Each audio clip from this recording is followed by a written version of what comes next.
Muy buenas a todos, soy Pedro Ibar, esto es Emotion Me y hoy, de la mano de mi compañero Marcos Conquer, tenemos un invitado súper especial porque tras la serie de directos, tras la serie de vídeos que hemos preparado con Marcos, está surgiendo cada vez más las preguntas, las inquietudes de muchos de vosotros que queréis saber más sobre los impuestos, porque es un tema que muchas veces, al igual que el dinero, puede ser tabú, pero que cada vez más personas os estáis preguntando, os estáis cuestionando y queréis saber más y más. Entonces, creo que Enrique es asesor fiscal y es una de las personas que más nos puede traer información sobre esto, ya que es asesor fiscal de distintas empresas, entre ellas Audefit, Natis y nos ha permitido decirlo gente como Miguel Camarena y digamos que nos va a resolver muchísimas dudas y lo primero pues quiero agradecerle su tiempo porque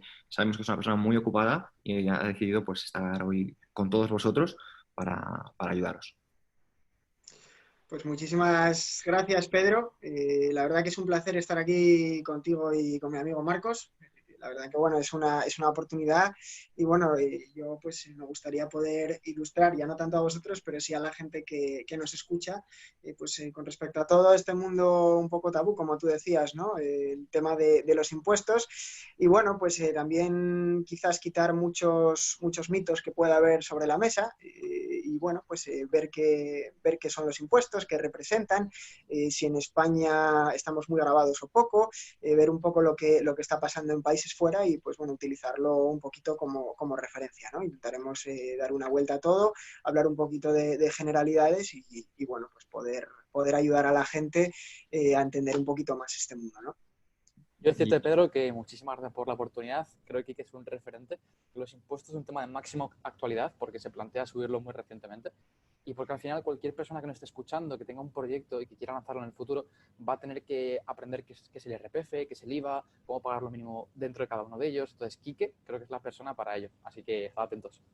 Eso es. De hecho, muchas veces hemos desarrollado en estos programas que ya no solo vale en el siglo en el que vivimos, en el mundo en el que vivimos, con ser un profesional del deporte, de la nutrición, de la fisioterapia o de la psicología o de sea lo que te dediques, sino que además debes de saber de marketing, debes de saber de tráfico, debes de saber de gestión y finanzas. Pero es que también es muy importante saber de impuestos y fiscalidad.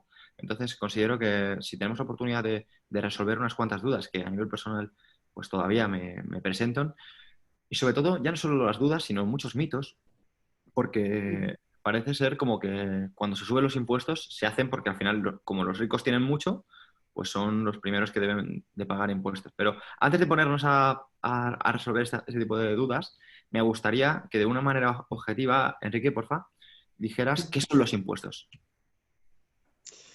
¿Qué son los impuestos? Bueno, esto es un mundo muy grande, ya sabes, Pedro. Pero bueno, los impuestos, digamos que es la forma que tiene el Estado de recaudar dinero y de obtener esos ingresos públicos que al final son los que sustentan los presupuestos generales del Estado, ¿no?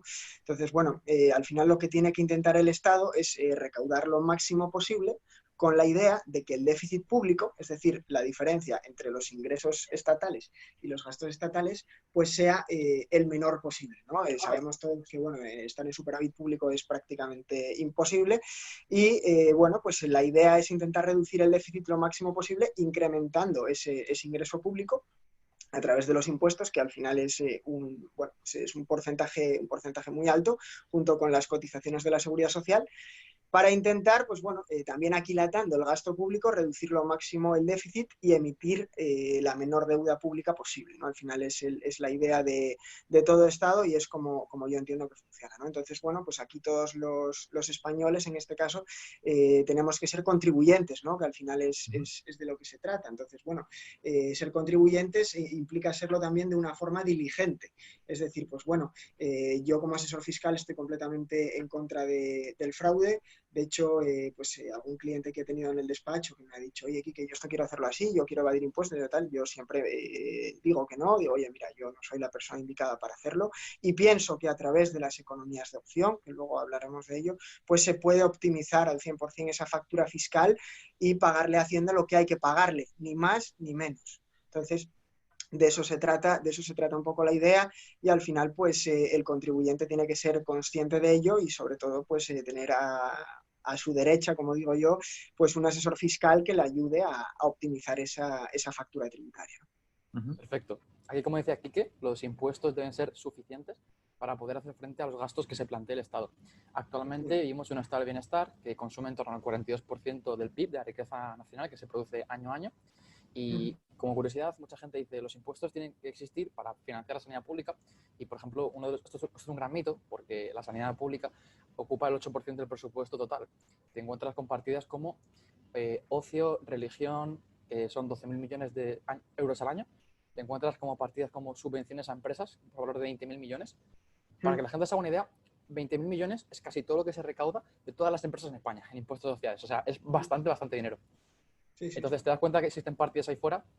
Y por supuesto en burocracia gastamos al año, creo que es en torno a 45.000 millones, que es casi el doble de esta cifra. O sea, que el Estado básicamente es mastodóntico en España y debido a que es mastodóntico y a que es poco eficiente, pues tiene que recaudar muchos impuestos.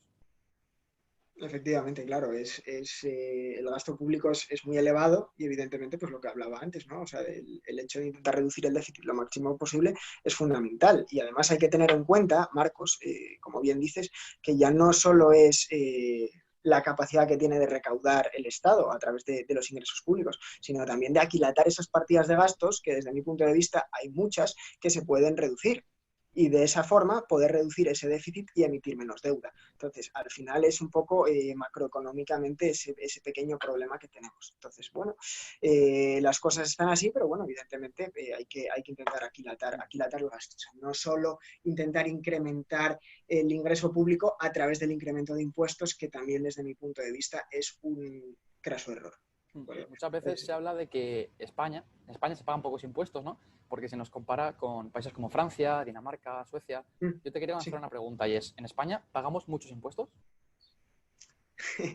En España pagamos muchos impuestos y lo hacemos mal, Marcos. ¿Vale? Entonces, hay muchos contribuyentes que están pagando al fisco mucho más de lo que podrían, porque desconocen todas las economías de opción que tienen. Entonces, claro, ahora mismo, bueno, pues se puede jugar mucho con la fiscalidad y la economía de opción a través de las sociedades mercantiles, ¿no? Entonces, claro, una cosa es una sociedad pantalla domiciliada en un paraíso fiscal para no pagar impuestos. Una cosa es una sociedad hecha para canalizar derechos de imagen, por ejemplo, un artista, un futbolista, una persona de estas características, porque se entiende que a través de una sociedad no pueden canalizar unos ingresos que son personalísimos, es decir, que producen ellos, ¿no?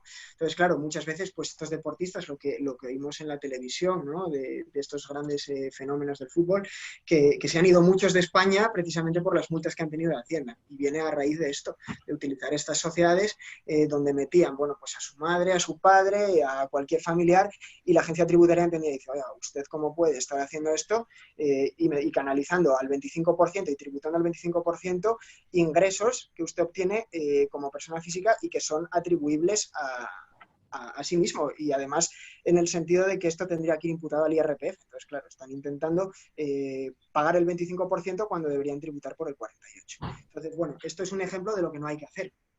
¿Vale? Pero sí es cierto que las sociedades bien utilizadas pues, pueden ser una economía de opción importantísima para ahorrarse impuestos. Entonces, claro, ya no es que en España se pague mucho o poco. Los tipos de gravamen, pues bueno, de la mayoría de los impuestos más o menos podrían estar en la media, pero hay que ver lo que estás haciendo, ¿vale? Y si estás optimizando tu factura tributaria. Aquí me gustaría hacer un pequeño apunte, y es que, por ejemplo, en España la fiscalidad de las empresas es bastante poco atractiva en términos internacionales. O sea, si te comparas incluso con los países nórdicos, que tienen mayor presión fiscal, pagan un tipo efectivo medio mayor. O sea, esto es algo muy curioso.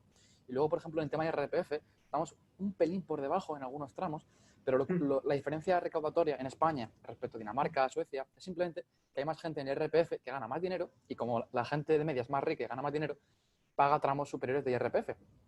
Pero no es que, digamos, los tipos recaudatorios sean mucho mayores, son prácticamente iguales. Y la gran diferencia recaudatoria con estos países nórdicos, por ejemplo, con Francia, o con incluso países como Dinamarca, es el tema del IVA, que allí tienen IVAs del 21%, 25%, tipo único, y en España el tipo efectivo del IVA es el 7%. Entonces, básicamente, cualquier persona que os prometa ahí fuera, oye chicos, vamos a subir los impuestos como en Dinamarca o en Suecia, lo que está diciendo, si es sincero, es que va a subir los impuestos a todas las familias, que van a proporcionar Claro. ni a los ricos, ni a los multimillonarios, ni a nadie. Entonces, bueno, quería dejar esto claro porque muchas veces hacen promesas de gasto elefantiásicas de, oye, renta mínima pagada por los ricos. Y te das cuenta que esto no ocurre en ningún país nórdico, pero como la gente Claro, esto no lo conoce, suena muy bien. claro. Un apunte, me gustaría que lo explicarais mediante el término que a mí me descubrió Marcos, que se llama esfuerzo fiscal, para que las personas sepan que al final hay muchos mitos dentro del mundo de los impuestos, y es que este tipo de cosas se hace para que los gastos y el reparto de la economía sea más justo. Pero lo que quiero que expliquéis es un poco que las buenas intenciones, ¿vale? Que es como repartir la riqueza, no significa que desemboquen en buenas, buenas políticas o buenos efectos. Porque muchas Claro. veces ocurre como que realmente van a pagar más los que ya estaban pagando. Por supuesto. A ver, es que es un tema de políticas fiscales, ¿no? Al igual que funcionan, por ejemplo, a efectos de políticas monetarias, los bancos centrales, pues cuando tienen tipos de interés tan bajos y utilizan este recurso, pues hay que utilizar también las economías fiscales expansivas. ¿Qué es una economía fiscal expansiva? Es ayudar al contribuyente con sus impuestos y no le ayudas si los subes. Entonces, yo lo que entiendo en este caso es que cuando un Estado decide implementar un incremento de impuestos, al final va a acabar grabando a todo el mundo. Es decir, claro, si suben, por ejemplo, como es la idea que tienen, en 4 puntos porcentuales la base imponible general, se lo suben a todo el mundo. Es decir, se lo suben al pequeño contribuyente, que puede ganar pues 20.000 euros al año, por decir una cifra, pero se lo suben también a la gran renta. Entonces, claro, a la gran renta, ¿qué supone? Bueno, pues supone pasar de un tipo marginal del 48 al 52%. Es decir, estás entregando más al Estado de lo que tú ganas. Entonces, claro, la gente tiene la percepción de que el empresario, de que el rico, pues al final es el que tiene que pagar mediante el reparto de la riqueza o incrementándole los impuestos. Y esto, desde mi punto de vista, es un grandísimo error. ¿Por qué? Porque al final el rico sabe todos los medios de producción que utiliza y toda esa responsabilidad que está asumiendo para poder obtener esas rentas. Si tú a esa persona o a ese contribuyente, en este caso, lo que haces es incrementarle la cuota impositiva, va a decir, ahí te quedas, yo me voy de aquí. Eso ¿Entiendes? es. De hecho, quiero hacer un punto aquí, y es que básicamente hemos traído a Enrique para que os enseñe que él está ayudando a muchas personas para que sepan si lo que están pagando en impuestos es rentable o no es rentable. Pero seguramente tú que estás en casa no sepas si estás pagando mucho o te estás siendo ahogado y no sabes si vas a poder salir adelante. Entonces, lo que intentamos transmitirte es que hay medios y hay herramientas para que no pagues más de lo que debes pagar. Y de hecho, sí que Enrique está transmitiendo que hay personas que cuando, o empresas, sobre todo empresas grandes, que cuando estos impuestos se hacen demasiado poco interesantes, eligen otros países con unas rentas, perdona, con unas rentas con unos impuestos más bajos, ¿no? Entonces, de hecho, es probable, incluso Marcos, que hables un poquito tú de tu experiencia y de qué te estás planteando a nivel personal. Te lo iba a decir justamente, Pedro. Yo antes de contar con Enrique, la verdad que no optimizaba mi carga fiscal, o sea, no veía dentro de cada impuesto cómo poder meter deducciones o cómo poder plantear exenciones en ciertos casos. Y gracias a Quique, he de decirte que en un año y medio he ahorrado prácticamente en torno a 50.000 euros de impuestos, que sé que la gente va a decir, hostias, pues es una locura. Y yo podría ahorrar mucho dinero y la respuesta es que sí. O sea, si eres entrenador personal, si eres una persona que tiene una pequeña empresa, te aseguro que hay muchas más economías de opción, como dice Quique, de las que tú piensas. Yo, de hecho, ni las conocía. ¿Qué pasa? Que yo en mi caso contraté un asesor fiscal, un gestor por 20 euros al mes, que obviamente pasaba de mí y le da igual lo que yo pagaba. En cambio, Quique, cada trimestre me manda un informe de cuál es mi carga fiscal y de cómo evoluciona a lo largo del tiempo. Y hacemos un Skype trimestral en el que me comenta qué tal va cada una de mis empresas en el tema fiscal. Entonces, al final, la diferencia entre hacer las cosas en serio con un entrenador personal o hacerlas por tu cuenta y lesionarte en el gimnasio. Claro. Es que además tu ejemplo es muy claro, Marcos, porque incluso has podido ver, pues, como en un ejercicio concretamente, donde habías declarado esos beneficios, no habías aplicado una reducción del 20% que tenías por inicio de actividad. Entonces, claro, son cosas un poco de desconocimiento. Imagínate si te pasa a ti con todo el conocimiento que tienes. O sea, tú tienes un conocimiento súper amplio de la economía y súper amplio de la fiscalidad. Entonces, imagínate si te pasa a ti, ¿qué no le ocurrirá a cualquier contribuyente español? ¿Entiendes? Entonces, claro, esto me pasa en muchas ocasiones que te dicen, no, es que, jolín, este presupuesto que me pasas, eres caro. Digo, ya, claro que soy caro, por supuesto. Y te paso Respecto a... 400, 500, exacto, te paso 400, 500 euros al mes por llevarte las cosas. Sí, por supuesto, porque sé que mi trabajo contablemente va a ser brillante, no va a tener ningún problema y que yo te voy a ayudar a ahorrarte impuestos. Entonces, lo que decía Marcos es su ejemplo. Entonces, si yo te cobro 500 euros, 600 euros al mes y te ahorro 50.000 euros al año, ¿ganas o pierdes? Entonces, claro, al final es de lo que se trata. Y ya no voy a mis servicios profesionales como tal, sino hablo de la importancia de un asesor fiscal para aplicar todas estas economías de opción. Y tienes que tener una persona que domine la ley general tributaria, porque la ley general tributaria es muy amplia. Es muy amplia y tiene muchas excepciones, tiene muchas exenciones, tiene muchísimas cosas, aparte de para gravar al contribuyente, para desgravar al contribuyente. Pero claro, la gente solo sabe lo que graba, pero no lo que desgrava. Entonces, esto es muy importante conocerlo y saber aplicar las economías de opción. Y también decir, bueno, si yo constituyo una sociedad, ¿qué representa? Y sobre todo también saber y analizar el caso antes de, ¿no? Es decir, claro, yo para poder ahorrarle impuestos a una persona, yo necesito que esa persona me cuente su historia, en el sentido de que necesito saber de si lleva 3 años con la actividad, qué ha ocurrido con su factura fiscal en los 3 últimos años. Y muchos de ellos me dicen, no tengo ni idea, Quique. Entonces, claro, yo me quedo como diciendo, vamos a ver, hombre, pero es que tú como empresario tienes la obligación moral de tener un control de lo que está ocurriendo en tu economía. Y si tú no controlas los impuestos, directamente no estás controlando tu economía ni tu gestión empresarial. Entonces, claro, es un fallo de raíz, es un fallo de planificación. Entonces, yo siempre que hablo de planificación, hablo de planificación financiera, hablo de planificación de costes en base a presupuestos de tesorería, pero también hablo de la tercera pata, que es la planificación fiscal. Entonces, lo que muy bien comentaba antes Marcos, decía, oye, Quique, claro, yo trimestralmente veo contigo los impuestos, veo cómo ha ido el trimestre, veo los números y demás. Ya, pero es que eso es necesario, porque Marcos y yo y cualquier contribuyente o cliente que tenga, tenemos que tomar decisiones a 6 meses vista. Es decir, yo no puedo tomar una decisión fiscal el día antes de cerrar el ejercicio. Tengo que tomarla 6 meses antes, 9 meses antes, tengo que ir viendo los flujos de caja, tengo que ir viendo un montón de datos que son necesarios para optimizar la factura fiscal. Me gustaría hacer un apunte que creo que es importante y es que creo que la mayoría de personas no saben, no porque ellos no quieran saberlo, sino porque realmente no hay incentivos digamos, por el organismo público de que esto se sepa. Al final, ten en cuenta que cuanto más información tenga la gente, más poderosa, más independiente y más autosuficiente va a ser. Entonces, el trabajo de Enrique creo que va a estar hasta oculto de la mejor manera posible por las autoridades, ¿no? Entonces, una de las cosas que creo que es importante, pero es que ni siquiera se hace, es en guardar los tickets de todo. Por ejemplo, guardar el ticket de la gasolina, guardar el ticket de la cena que has tenido, guardar el ticket de ciertas cosas que son gastos, que son seguramente gastos justificables. Muchas veces las personas no hacen por pereza, por falta de hábitos y demás. Y como has mencionado antes, ¿no? En el mundo de entrenamiento sí que pasa que la gente es mucho más consciente, ¿no? Y sabe las herramientas de las que dispone, de las que no, sabe la importancia de cómo va a avanzar con un profesional, de cómo va a avanzar por su cuenta, cómo ayuda todo esto, ¿no? Pero, por ejemplo, aquí estamos viendo que esto está realmente oculto, está realmente perdido y me gustaría que pudieras hablar de ciertos mitos que hay de tu trabajo, porque has mencionado antes, fuera de cámaras, fuera de micros, que antiguamente se creía que las personas que se dedican a lo que tú haces eran el típico hombre mayor, gordo, con un puro, que hablaba de evasión fiscal y demás, cuando tú lo que estás haciendo básicamente es ingeniería fiscal.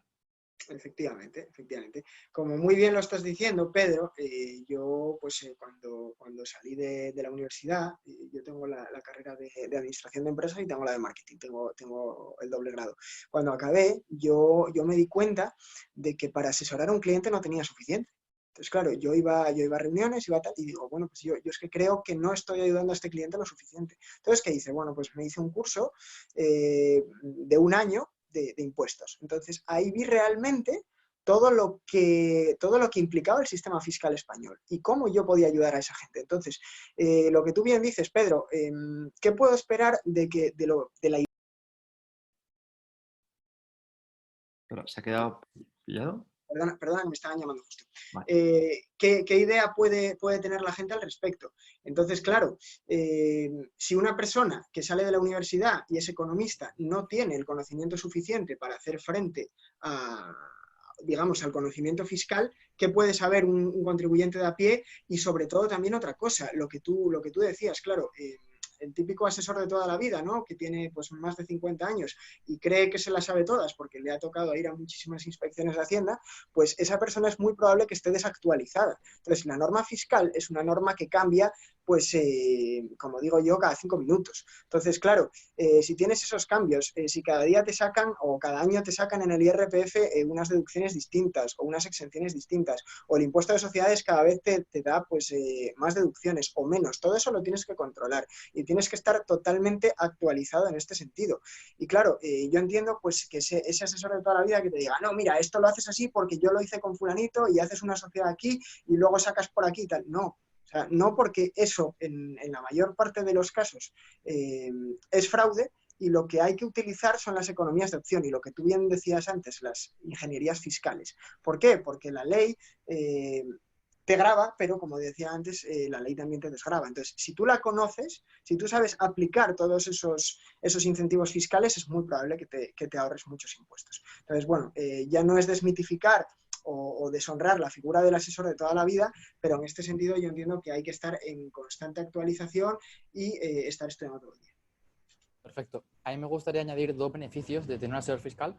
El primero es el ahorro de tiempo. Cualquier emprendedor que nos esté escuchando sabrá que cada trimestre tiene que declarar una serie de impuestos, entre ellos el IVA y el IRPF trimestral. ¿Qué pasa? Que si no tienes un asesor fiscal o una gestoría potente, lo que va a pasar es que tú tengas que hacer toda esa parte de meter facturas una a una. ¿Y cuánto tiempo lleva esto, Marcos? Pues yo te puedo decir que he estado 10, 20, incluso si no me encuadraba algún número, 30 horas dedicado a hacer eso. ¿Tiene sentido que el CEO de una empresa esté 30 horas picando facturas y comprando que los números salen? Obviamente no tiene ningún sentido. Claro. Entonces, yo cuando contraté a Quique, en realidad, aparte de pagar menos impuestos, contraté de velocidad, contraté tiempo. Y ese tiempo puedo dedicarlo a crecer mi empresa. Entonces, Claro. yo te animaría a que des ese salto antes posible si de verdad quieres ir rápido con tu negocio y quieres llevarlo al siguiente nivel. Y Por luego, supuesto, Marcos. otro punto... Sí, perdón. Sí. No, tranquilo. Otro punto muy chulo es que al final, Quique para mí es como un seguro de vida, en el sentido de que si yo, por ejemplo, mañana o el año que viene me hacen una inspección de Hacienda, yo voy súper seguro, porque pienso, tío, he hecho todo genial con Quique, Quique sabe qué estrategias hemos seguido y qué no, conoce las cuentas, cada apunte que ha hecho en la memoria de las cuentas anuales, todo. Entonces yo al final no tengo que estar preocupado por, oye, ¿y si me timan esta factura? ¿Y si hice esto mal? Porque sé que Quique me tiene respaldado. Claro, absolutamente en ese sentido, Marcos. No puedo estar más de acuerdo. Y sí es cierto que a colación de lo que acabas de comentar y un poco lo que antes comentaba Pedro, es que yo quiero haceros un inciso. Y es que un inspector de Hacienda, esto ya os lo cuento un poco como anécdota, un inspector de Hacienda lo último que quiere es un asesor fiscal preparado. Es lo peor que les puede pasar. Es lo peor que les puede pasar porque se vuelven locos. Se vuelven locos. Cuando tú les rebates los argumentos, donde ellos piensan que tienen razón, se vuelven locos. Y sobre todo cuando vas con sentencias, vas con consultas vinculantes, vas y le dices en qué artículo de la ley está lo que le estás diciendo, entonces se vuelven locos porque dicen, madre mía, ¿y ahora esto cómo lo rebato? Porque es que sé que tiene razón, pero yo por otro lado lo que quiero es ponerle una multa. Entonces, claro, si sé que el asesor fiscal y el contribuyente en este caso tiene razón, pero yo le quiero poner una multa, es como que desprograman, ¿no? O sea, el inspector de Hacienda está programado para decir, bueno, aquí hay fraude. Entonces, ellos no parten la base de que un contribuyente está limpio y a ver qué encuentro. No. Ellos parten de la base de que tú has defraudado y van a intentar por cualquier medio buscar la idea o buscar el porqué de las cosas que has hecho. Entonces, claro, cuando se encuentran con un asesor fiscal y un contribuyente que lleva las cosas perfectamente al día y que ha aplicado esa economía de opción y que no tienen por dónde cogerlo, es como que dicen, madre mía, ¿y ahora qué hago? Entonces, claro, muchos de ellos lo que hacen es demorar el procedimiento inspector, demorar y demorar. Entonces llega un momento que acaban llegando a un acuerdo porque saben que no tienen razón, o bien directamente coges y dices, bueno, como no vamos a llegar a un acuerdo, vamos a disconformidad y vamos al Tribunal Económico Administrativo. Y lo que decía Marcos antes, yo voy muy tranquilo. ¿Por qué? Porque yo sé que cumplo todos los requisitos para gozar de la exención en IVA, por ejemplo. O sé que todo esto que he pagado lo he pagado perfectamente. He imputado las rentas suficientes al IRPF, según dice la ley. He imputado los márgenes que teóricamente se trabajan en el sector. Entonces, hay que tener controlados todas estas variables para que luego, cuando, como bien decía Marcos, tengas una inspección de Hacienda y estés tranquilo y digas, bueno, voy allí porque sé que lo tengo todo perfecto y no tienen nada que decirme. Entonces, bueno, esto es algo que quería comentar y que la gente lo supiera. Entonces, claro, para ellos que la contabilidad o el asesoramiento fiscal lo lleve a alguien que no tenga mucha idea en este sentido, pues es genial porque van a saber por dónde atacarlo. Yo, un poquito escuchándoos a vosotros y por otro tipo de personas con las que tengo la oportunidad de hablar, me estoy dando cuenta de una cosa que antes ya tenía como idea, y es que al final solo pagan los ignorantes, solo pagan impuestos la gente que desconoce todas las herramientas de las que dispones. Como por ejemplo, considero que me lo llevo siempre todo a ejemplos de mi vida normal, ¿no?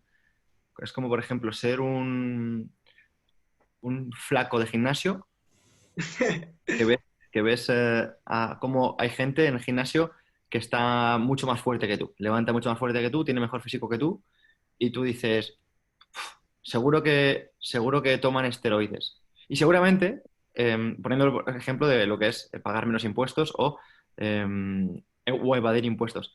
Yo llamo evadir impuestos a la gente que toma esteroides, por ejemplo. Pero Sí. considero que también hay gente muy informada, muy buena, muy preparada, que está mucho más fuerte que tú y está mucho más en forma que tú y levanta más peso que tú. Que toma suplementos deportivos legales y eso es eludir Que toma, impuestos, ¿no? exactamente, que toma suplementos deportivos legales y utiliza programas deportivos muy trabajados, Claro. que realmente lo que está haciendo es un poco lo que tú estás haciendo. Y es como, en lugar de quejarte de por qué tú no estás así o porque tú pagas tanto, Sí, sí.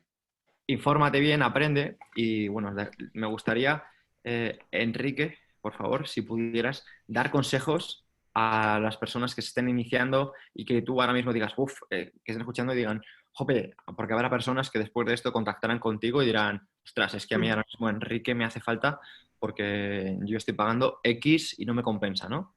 Pero habrá personas, Enrique, que digan, ostras, es que yo ahora mismo mi empresa va muy justa, el tema de coronavirus me ha hecho mucho daño y demás, que no sepan cómo pagar menos impuestos y de hecho que a lo mejor no puedan contratarte precisamente porque crean que les sale más caro contratarte que no contratarte. ¿Cómo les puedes convencer o qué puedes aportarles ahora para generarles esa confianza de cara a que busquen un asesor fiscal o que empiecen a trabajar un poquito más?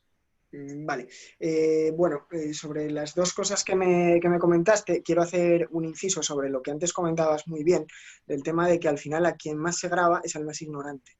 Y eso es un 50% de verdad. Es decir, ¿a quién se grava en este país o en cualquier otro a efectos impositivos? Pues se grava al 50% a la persona que desconoce la ley y esas economías de opción, y luego se grava en un 50% al que comete fraude. Porque la agencia tributaria, al igual que tiene pues quizás personas que no están tan formadas, tiene otras personas que saben mucho y que se las saben todas. Entonces, ¿qué pasa? Que cuando se producen las contingencias, como la que comentaba antes de los paraísos fiscales o bueno, pues de esos deportistas que ganan millonadas y canalizan los derechos de imagen por sociedades cuando no pueden hacerlo, la agencia tributaria está detrás de toda esa gente y sabe lo que hace y sabe que en el 90% de los casos se comete fraude. Entonces, claro, la agencia tributaria ya no solo recauda con esas personas que no tienen la sabiduría suficiente en impuestos, sino que recauda con aquellas que han cometido fraude. ¿Por qué? Porque cuando las inspeccionan y les hacen devolver ese dinero que han defraudado, devuelven la cuota más el recargo, más los intereses de demora, más la sanción. Con lo cual, si han defraudado 100, acaban entregando al fisco 220. Entonces, esto es algo que quiero que la gente conozca y sobre todo a la hora de decir, bueno, pues voy a cometer fraude porque no pasa nada. No, claro que pasa. Y es que como te pillen y lo estés haciendo por temas de liquidez, lo que tú antes decías, Pedro, oye, por liquidez voy más justo, voy a pagar menos impuestos, voy a intentar apañarlo de aquella manera, ya, pero es que si te pillan y tienes que pagar todo esto por haber cometido fraude, Si antes tenías problemas de liquidez, ahora no es que los tengas, es que vas a entrar en concurso de acreedores porque se te va a declarar insolvente, porque no vas a poder hacer frente a esas deudas. Entonces, eso es fundamental y es algo que quería comentar. Luego, Pedro, en función de las preguntas que me hacías, ¿cómo puedo ayudar yo a esa persona o a ese emprendedor? Bueno, pues yo, a ver, lo que siempre digo a mis clientes es que yo estoy para ayudar. ¿Vale? Entonces, por ejemplo, hay casos y casos, ¿no? Entonces, yo entiendo, por ejemplo, amigos de Marcos que me han llamado para llevarles los temas y me dicen, oye, Kike, mira, es que estoy empezando, yo ahora mismo no te puedo pagar las cuotas de tal. Dije, no te preocupes, mira, te voy a poner una cuota mínima, por ejemplo, de 50 euros al mes, y a medida que tu negocio vaya incrementando cifra de negocio, facturación y capacidad de ahorro, pues yo te voy a ir cobrando más, pero yo te voy a ayudar. ¿Vale? Porque yo al final soy un asesor fiscal y no estoy para sacarte el dinero, estoy para ayudarte en tu camino. Entonces, si esto lo tengo que hacer, a mí no se me caen los anillos. Si yo, por ejemplo, en el caso de Marcos, me parece un tío increíble, un emprendedor de los que hay que tomar ejemplo y que va a ser una de las personas top del país, o sea, no tengo ninguna duda. O sea, eso por Me supuesto. ruborizo, chicos. Yo lo que tengo que hacer es ayudar a estas personas. Entonces, yo no puedo llegar a Marcos y decirle, oye, Marcos, mira, esta asesoría que vamos a tener son 1.200 euros. No, hombre, no, porque él va a decir, pero bueno, tú, ¿qué me está contando este tío? Entonces, también es una forma de generarle confianza, de decir, este tío no está para sacarme el dinero, sino que está para ayudarme. Entonces, bueno, él sabe perfectamente pues que oye, yo al final intenté decir, oye, pues Marcos, ya te pasas los recibos cuando tal. Oye, el informe que hicimos para el tribunal, pues no tal. Entonces, lo que te quiero decir es que yo estoy para ayudar. Entonces, ya no solo ayudo en lo que es el conocimiento fiscal, sino que ayude pues también un poco en el tema económico, porque al final es de lo que se trata, ¿no? Entonces, y luego esas personas que me comentabas, Pedro, pues que por temas de liquidez no puedan pagar a ese asesor fiscal o a esa figura que les pueda ayudar, volvemos un poco a lo mismo. Es decir, si yo veo que tu empresa pues tiene problemas de liquidez o no tiene una tesorería boyante o estás arrancando una serie de proyectos y para ello has tenido que hacer unas inversiones potentes en activos, pues entonces yo estoy ahí lo mismo para ayudar. Oye, mira, tienes este proyecto. Yo había muchísimos clientes de mi despacho que me estarán eternamente agradecidos por eso, porque les he apoyado en los proyectos desde el principio. Entonces, ¿que te tengo que cobrar 50 euros y perder dinero yo muy probablemente? Sí, vale, pero es que muchos de esos clientes hoy en día me pagan más de 1.000 euros al mes. Entonces, claro, ¿por qué? Porque están eternamente agradecidos por aquello que yo hice por ellos cuando empecé, ¿entiendes? Entonces, es un poco la idea. Y por supuesto que les voy a poder ayudar y voy a poner el mismo entusiasmo y las mismas ganas y las mismas ideas en ese cliente que en el que me paga 3.000 euros al mes. O sea, es de lo que se trata, ¿vale, chicos? Me ha quedado todo súper claro, espero que a la gente igual. Y aquí me gusta hacer un pequeño apunte sobre lo que decía Pedro, de que el que más sabe es el que menos paga. Obviamente paga, pero paga lo mínimo. Entonces, claro. yo siempre he pensado que si la ley de IVA, la ley de IRPF fuese una página, básicamente los impuestos serían menos regresivos. ¿Qué quiero decir? Que esto de que los que más saben paguen menos no ocurriría, porque sería, vale, tienes que pagar el 20% de lo que ganas, punto, ya está. O todo el mundo me da el 10% de su renta, ya está. Todo clarísimo, no hay posible interpretación. El pobre va a pagar lo mismo que el rico en términos de cuánto sabes de fiscalidad o de cuánto inviertes en un asesor fiscal. Así que, en realidad, incluso cualquier persona socialdemócrata que nos escuche que quiere un Estado grandísimo, creo que tendría que plantearse por qué el sistema español a nivel fiscal es tan complejo y por qué son cientos y cientos de páginas que solo un asesor fiscal que lo domine puede entender y que en realidad la persona media no sepa que está pagando al año 14.000 euros de impuestos al año, lo cual es una cantidad bastante sustantiva, e incluso que no entienda que su país, en lo que se llama esfuerzo fiscal, que es coger la presión fiscal de España y ponerla en relación a la renta, está por encima de Suecia, está por encima de Bélgica, Dinamarca. O sea, es una auténtica barbaridad. O sea, por eso cuando se habla de que es un infierno fiscal España, nos referimos a que quitarle el 50% de su renta a una persona que gana 1.000 euros es mucho más gravoso que quitarle el 50% a una que gana 100.000. Pues si hace este ejercicio, que es lo que se llama esfuerzo fiscal, España es un infierno fiscal por encima de países nórdicos, de Alemania, de Holanda. Entonces, por eso Pedro y yo somos tan pesados con lo de que en España se pagan muchos impuestos. Eso es. Lo que quiere transmitir Marcos es que al final, como dice, si todos los impuestos fueran realmente igual para unos porque están en una página y en esa página es lo que hay, pues estaría genial y estaríamos todos de acuerdo. Pero ¿qué ocurre? Que no hay una página. Hay 160 páginas y un montón de recovecos y trucos que realmente solo personas como Enrique saben desescriptar. Entonces, no estamos diciendo que fuck taxes o que estemos diciendo que no haya que pagar impuestos. Estamos diciendo que queremos que haya justicia y que realmente sean claros y para todos. Y hasta que eso sea así, pues creo que personas como Enrique le van a dar muchísima luz y le van a dar muchísima ayuda a todas las personas que ahora mismo se sientan ahogadas, se sientan presionadas y sientan que están remando, remando, remando para que su barco se esté hundiendo cada día un poco. Entonces, o remas o le quitas o achicas agua, pero hacer las dos cosas a veces es insostenible. Claro. Hablábamos, por ejemplo, en el último directo que hicimos Marcos y yo, a colación de todo lo que estaba comentando ahora, que no puedo estar más de acuerdo, ¿no? Que es esa presión fiscal en función del volumen de renta. O sea, estoy totalmente de acuerdo con la apreciación. Entonces, por ejemplo, en el tema de IVA, claro, es lo que hablábamos Marcos y yo en el último directo. Entonces, ¿qué dijimos? Bueno, pues que si yo estoy grabando al 21% ese servicio, no estoy considerando al IVA como un impuesto neutro e indirecto que nos lo quieren vender, y así dice la ley, sino que lo que estoy haciendo es gravar un 21% más a mi cliente. Es decir, le encarezco el precio de mi producto en un 21%. Que luego vienen los mecanismos fiscales de las deducciones del IVA soportado y todas estas películas. Sí, muy bien, pero es que al final estamos haciendo que el consumidor final pague un 21% más por ese producto. Entonces, claro, de estas cosas hablamos. Entonces, claro, que luego el tipo medio de IVA es mucho más bajo por el hecho de que hay muchos productos de consumo que se graban al 4% o al 10% y el consumo supone un 60% del PIB, pues sí, vale, fenomenal. Pero lo que quiero transmitir es esto y que, bueno, que no puedo estar más de acuerdo en el argumento que daba Marcos al respecto. Vale, pues si, Enrique, si nos permites, para no robarte más tiempo, lo que vamos a hacer es despedirnos aquí y sobre todo pedirles a los oyentes que si realmente les ha gustado esto y quieren verte más veces por aquí, trayendo trucos de inversión, herramientas, todo lo que pueda ayudarles a mejorar su información, a mejorar su formación en este campo en concreto, nos lo digan en los comentarios, nos lo dejen, lo compartan por redes sociales y sobre todo, pues ya te digo, agradecerte tanto a ti como a Marcos vuestro tiempo porque para mí ha sido un aprendizaje brutal todo este tiempo. Pues me alegro muchísimo, muchísimas gracias a los dos y nada, cuando queráis pues podemos hablar también de tema de inversiones, que hay muchísimos mitos en la fiscalidad de inversiones que hoy no han podido salir a relucir porque se nos acaba el tiempo, pero cuando queráis lo hacemos y seguramente podáis aprender bastantes cosas al respecto, ¿vale? Así que muchísimas gracias y un placer, chicos. Un placer, chicos. A pagar unos impuestos. Pack taxi. Muy Chao. bien. Bueno, señores, hasta luego. Abrazo.